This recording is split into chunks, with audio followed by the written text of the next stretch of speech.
자, 우리 여러 가지 함수에 대해서 한번 내용을 좀 정리를 해봅시다.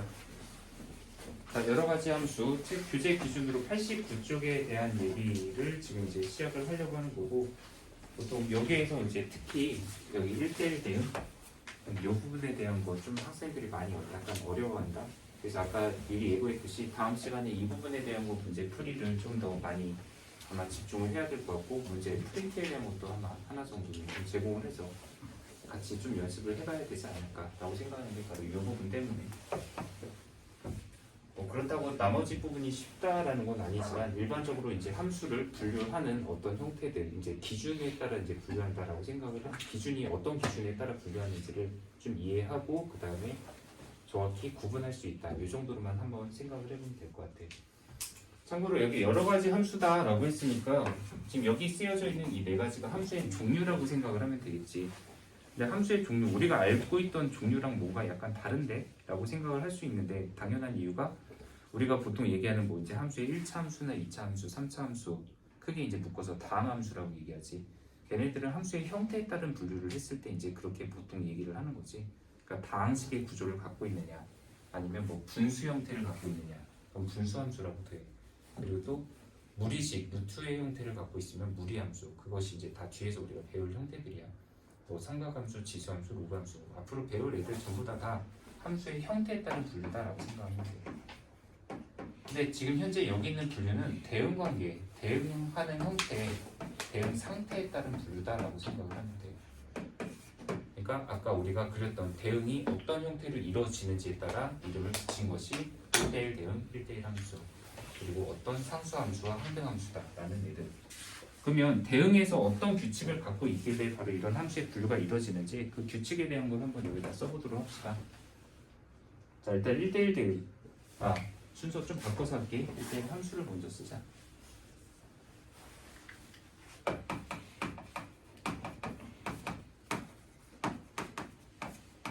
자, 1대1 함수다라고 하는 애를 보통 일반적으로 우리가 정의를 할 때 자, x1과 x2가 같지 않을 때 함수 f에 대응시킨 함수값과 f에다가 대응시킨 함수값 역시 같지 않다를 만족한다. 참고로 여기 있는 지금 네 가지 쓴 것들은 전부 다 함수들을 만족하는 상황에서 분류를 한 거다. 그러니까 1대1 함수도 여기도 뭐 있지만 함수야. 1대1 대응도 함수 중에서 어떤 조건을 만족하는 함수야. 항등함수, 상수함수도 다 함수는 만족해. 그럼 1대1 함수는 일단 x1과 x2가 같지 않을 때 fx1과 fx2랑 같지 않다를 만족하는 함수를 우리는 1대1 함수라고 한다. 도대체 저게 무슨 말이냐? 간단히 얘기하면 x의 값이 같지 않으면 그것을 갖고 있는 그러니까 대응되는 y의 값 역시도 같지 않아야만 한다라는 얘기를 하는 거야. 자, 그림으로 예를 들어볼까?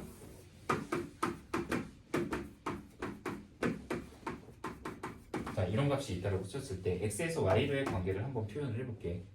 자, 여기서 1이랑 2라는 값이 서로 일단 같지 않은 값이야. 현재 얘가 x1, 얘가 x2라고 생각하면 좋을 것 같아. 야, 서로 같지 않은 x1과 x2에 대해서 만약 이 1이라는 애가 2로 대응이 관계가 짜여졌다고 쳐보자. 그럼 여기 있는 2가 지금 바로 fx1이야. 그러면 이 2라는 값, x2라는 이 x의 값도 역시 이 중에서 어느 하나로 대응 관계를 만들 텐데 사실 함수에서는 얘가 2로 간다고 해도 문제는 되진 않았었다 아까 함수라면. 근데 만약에 얘가 1로 가잖아? 그럼 얘는 fx1과 동시에 fx2가 되기도 해. 그럼 얘도 2고 얘도 2라면은 야 x의 값은 다른데 y 값은 지금 같다가 되는 상황이 되잖아. 그럼 여기에서 얘가 같지 않으면 얘도 같지 않아야 된다는 이 조건을 만족 못하고 있는 그림이 되는 거예요. 그러니까 지금 저기서 얘기하는 1대1 함수에서 x1과 x2가 같지 않을 때 fx1과 fx2도 같지 말아야 된다라는 것은 야 x의 값이 다르면 그거에 대응하는 y 값은 무조건 다른 애로 가야 된다. 그러니까 얘가 이미 2라는 값을 이렇게 선점을 했어. 그럼 2라는 값은 딴 데로 피해줘야 된다는 얘기야. 그리고 또 3도 역시 다른 데로 가야 돼. 이렇게 중복되게 화살표가 한쪽으로 모이는 것을 여기서는 허락하지 않는다는 얘기야. 4, 3로 갈까? 그럼 현재 이 함수값이 되고 있는 1, 2, 3, 5라는 값들 역시도 지금 화살표를 하나씩만 받고 있는 상황이 되겠지. 이게 바로 1대1 함수라는 것에서 허락할 수 있는 그림이 된다라고 할 수 있어. 그러니까 1대1 함수는 그냥 말 그대로 여기 1대1이라는 말이 있잖아. 이게 x의 값이 하나당 하나씩 이렇게, 그러니까 우리가 함수에서는 하나의 x의 값이 하나의 y 값으로 대응되어져야만 한다라고 얘기를 해. 근데 이 y 값도 무조건 하나씩만 화살표를 받고 있는 그림이 나올 때 우리는 1대1 함수다라고 얘기를 할 수 있다는 얘기야. 그래서 뭐 그냥 그림 간단하게 하나 여기다 대응관계 짜서 만들어 볼게. 여기 1, 2, 3 있고 뭐 그냥 A, B, C, D 이렇게 있다고 치면 뭐 이런 식으로 가면 이거는 1대1 함수가 되는데 전혀 문제가 되지 않는 그림이다 라고 얘기를 할 수가 있어. 그러면 1대1 대응은 뭐냐 라고 얘기를 하면 얘는 x1과 x2가 같지 않을 때 f의 x1과 f의 x2는 같지 말아야 된다. 그리고 아까 1대1 함수에서의 조건과 1대1 대응에서의 조건, 사실 이거 똑같은 조건이야. 둘 다 이 조건은 기본 만족을 하고 있어. 근데 여기에서는 한층 더 추가되는 조금 더 엄격한 조건이 있어. 바로 1대1 대응은 공역과 치역이 같다라는 조건이 필요해.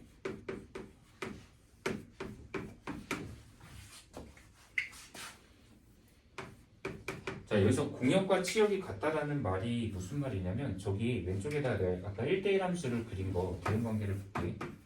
1, 2, 3에서 그러니까 x에서 지금 y로의 어떤 함수 f를 표현을 했는데 자, f1은 b로, f2는 c로, 그다음 3은 a로 대응되고 있다.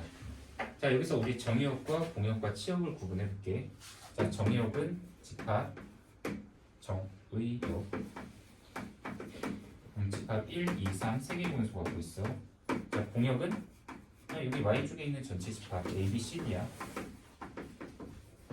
근데 치역은 실제 함수값이 되고 있는 거 a, b, c 세 개, d는 빠져 있는 상태야. 그러면 방금 이 그림을 아까 왼쪽에서는 1대1 함수는 된다라고 얘기했었는데 그럼 이건 1대1 대응이 되냐라고 물으면 이거는 안 돼. 왜냐면 지금 공역이 이거야. 근데 치역이 이거야. 이거 두 개가 같아야지만 1대1 대응이 된다라는 얘기를 할 수가 있다는 얘기야. 그러니까 공역과 치역이 같아야 된다는 말은 현재 여기처럼 이렇게 비는 애가 있으면 안 돼. 그러면 우리 특징 유한집합에서는 유한집합 x에서 유한집합 y로의 이런 대응관계를 만들 때는 사실 여기 정의역에 있는 원소의 개수랑 공역 쪽에 있는 원소의 개수가 일단 똑같아야 돼. 그래야지만 1대1 대응이 만들어져. 그래서 현재 여기서는 대응되는 관계의 그림을 예를 하나 들으면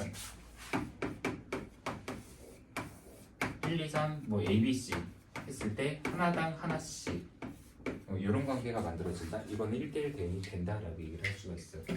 그러니까 1대1 대응이 한층 더 1대1 함수보다는 까다로운 조건을 갖고 있다라고 생각하면 돼. 약간 느낌은 이거야. 이 그림을 보고서 얘를 보고선 1대1 함수냐라고 그러면 이거 1대1 함수 돼. 이 조건 만족하고 있으니까. 근데 얘는 그 중에서도 1대1 대응도 되는 거지. 근데 얘를 보고서 1대1 함수냐라고 하면 물론 만족해. 근데 1대1 대응이 되냐라고 물으면 당연히 만족을 못하고 있는 상태지. 그러니까 약간 1대1 대응이 1대1 함수 중에서도 1대1 함수 중에서도 조금 더 까다로운 애가 1대1 대응이다 라는 이런 관계로 좀 생각하면 편할 것 같아요. 자, 그러면 이 두 개의 함수를 우리가 이렇게 불연속 집합, 그러니까 현재 그 유한집합의 형태에서 함수의 형태를 그림으로 표현을 해봤단 말이야. 그러면 연속된 형태, 그 아까 함수의 그래프라고 했던 형태 있잖아. 거기서는 얘가 1대1 함수다, 1대1 대응이다 이런 걸 구분을 어떻게 짓느냐 라고 한다면 자, 여기다 그림 하나 표현해 볼게. 자, 우리 평범한 2차 함수 하나만 여기다 그렸다고 쳐보자. 뭐 함수가 되는 애라고 했던 애지. 근데 자, 이 지금 2차 함수를 보고서 야, 이거 1대1 함수, 1대1 대응이 돼? 라고 묻잖아. 그럼 이거는 1대1 대응 안 되는 애야. 왜 안 되는지 과정을 설명하면 자, 우리 2차 함수 같은 경우 내가 예를 들어볼게. 여기 x에다가 3 대입하면 y가 9 나오지. 근데 x에 마이너스 3 대입해도 y가 9 나오지. 그러면 이 말은 내가 x에다가 마이너스 3과 3을 대입했는데 y값이 9라는 하나의 값에 이렇게 집중이 되고 있는 그림이야. 물론 이거는 유한집합은 아니지만 그냥 그림 벤다이어그램으로 그린다면 그럼 이거 함수는 아까처럼 되는 그림 같거든. 이거 하나 가려보면은 함수는 맞아. 근데 이게 1대1이냐고 물으면 아니 얘하고 얘가 두 개의 값이 한쪽으로 가고 있는데 이건 1대1이라고 할 수가 없는 그림이잖아. 이게 안 되는 이유는 바로 현재 하나의 y 값을 두 개의 x의 값이 같이 대응을 가고 있기 때문이야. 그러니까 이 두 개의 서로 다른 x의 값이 하나의 y 값에 같이 대응이 되고 있기 때문이라고. 그러니까 얘네들은 지금 이렇게 가로를 그어봤을 때 교점이 일단 두 개가 나오잖아. 그럼 이거 y 값 하나가 이 다른 서로 다른 x의 값이 이 하나의 같은 y 값으로 대응이 되고 있다는 얘기니까 이런 그림이 나와서는 절대 안 된다는 얘기야. 그러면 어떤 그림이 가능하냐? 만약에 여기다가 그래프를 내가 이렇게 한쪽으로 잘 올라가는 증가함수라고 우리가 흔히 얘기하는 애야. 이런 그래프를 그렸다고 쳐보자. 그럼 얘는 뭐 함수가 되는데도 아까 문제가 없어. 이렇게 세로로 선 그것도 다 한 점에서 만나지. 거기다가 1대1 함수 같은 게 되냐라고 묻잖아. 그럼 얘는 뭐 꺼릴 게 하나도 없어. 왜냐면 이렇게 가로로 선을 그었을 때 아까처럼 만약에 두 점에서 이렇게 만나는 애가 있잖아. 그럼 이건 1대1이 깨져. 여기 서로 다른 x의 값이 여기 x1과 x2라는 애가 같지 않은데 함수값이 똑같으니까 문제가 있어. 만약에 이렇게 가로로도 선을 그었을 때 무조건 교점이 다 이렇게 한 점에서밖에 안 만난다. 이건 이제 1대1까지도 되는 애야. 그래서 보통 1대1 함수나 1대1 대응 같은 경우에는 아까 함수를 판단하는 요건이 이렇게 판단하는 게 함수의 요건을 판단하는 거였어. 이게 함수가 맞냐 틀리냐. 가로로 선 그어. 그래서 교점이 이렇게 여러 개 나오면 이거 1대1 안 돼. 그래서 보통은 함수로 표현하면 이렇게 증가함수 혹은 한쪽으로 내려가는 감소함수 이게 나오면 이건 1대1 대응이 돼. 그러니까 여기서는 한쪽으로 이렇게 그래프가 계속 올라가는 형태의 증가함수나 또는 한쪽으로 이렇게 내려가는 형태의 감소함수 같은 게 나온다. 그럼 이거는 1대1이라는 말이 붙어도 적합한 그래프가 된다는 얘기야. 사실 여기서 1대1 함수랑 1대1 대응 구분하는 것까지는 여기서는 그렇게 지금 깊게까지는 생각 안 해도 돼. 이건 나중에 내가 안 그래도 문제 이거 1대1 대응 거 문제 내면서 이 두 개의 차이점을 약간 구분을 그때는 지어줄 건데 참고로 그래프가 연속된 그래프라면 약간 내가 조건을 하나를 다는데 그래프가 중간에 끊어져 있지만 않는다면 이렇게 한쪽으로 증가하는 형태의 그래프나 감소하는 형태의 그래프가 나와야지만 1대1이라는 말이 붙을 수가 있는 함수이다 라고까지만 얘기할게. 이거 구분하는 거 문제에 대한 거 좀 나온다. 자, 그럼 항등함수하고 상수함수 이거 두 개만 판단하면 되는데 자, 항등함수 얘는 함수 중에서 대응관계를 짰을 때 내가 x에다가 a 값을 대입해서 항상 a가 나오는 함수 이런 형태의 함수를 우리는 항등함수다라고 얘기를 해요. 그러니까 모든 a의 값에 대해서 모든 정의역의 x의 값들에 대해서 fa가 a다를 만족하는 함수.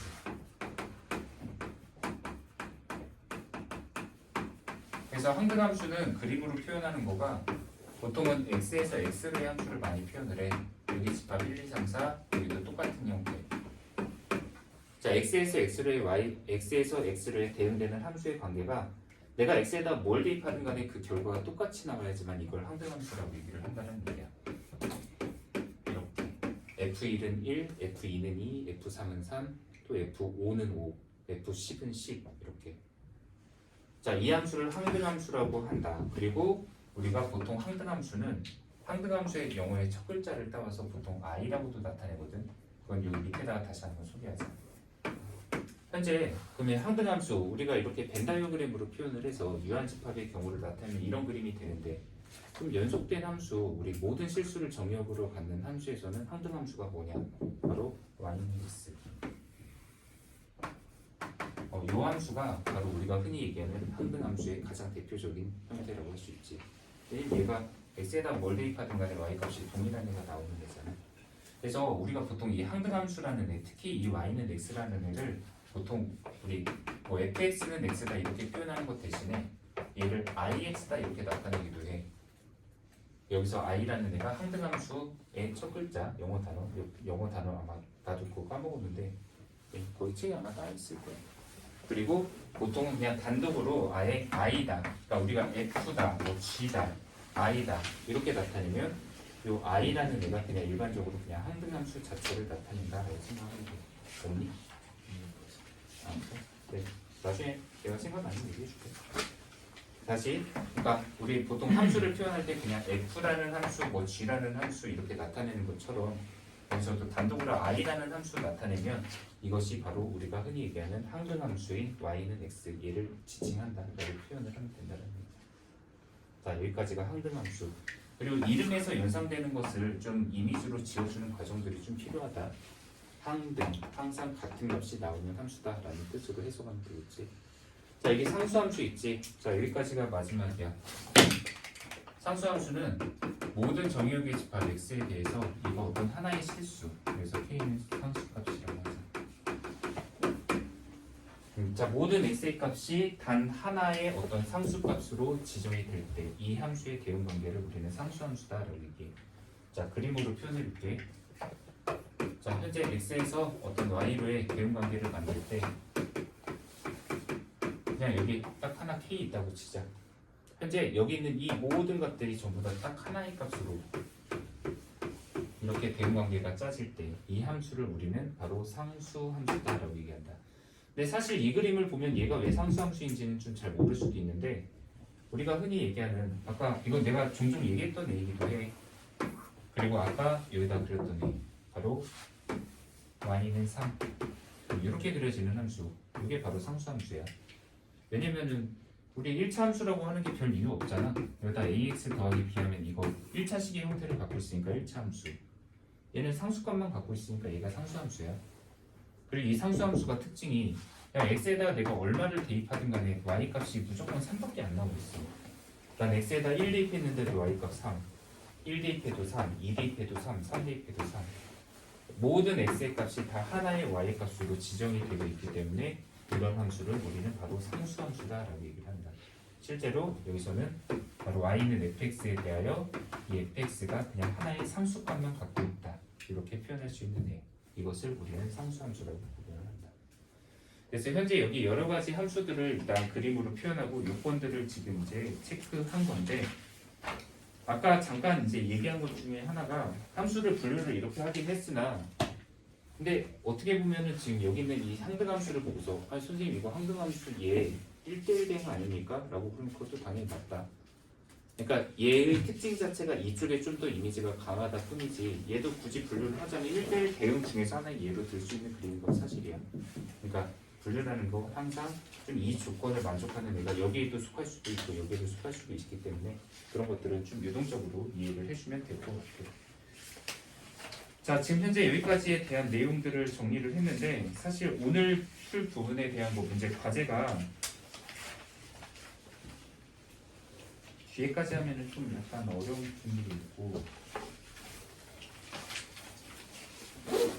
근데 어렵지만 그래도 요거 하나는 좀 해봐도 괜찮지 않을까 싶은 게 자, 우리 이렇게 합시다. 97쪽에 있지 거기 실력 빼고 97쪽에 13번 있지 거기까지는 그래도 한 번씩은 좀 해봐도 괜찮을 문제라는 생각이 들어. 네, 97쪽까지 그냥 숙제를 한다 생각하자. 그러니까 실력업 빼고 97쪽에 한 문제 있는 것까지만 하면 돼. 그리고 다음 시간에 우리 이 개념편에 대한 거 문제들 좀 같이 리뷰해보면서 이 함수의 종류에 대한 거 분류를 다시 한번 좀 익혀보도록 합시다. 자, 오늘 마무리하도록 합시다. 힘들었다.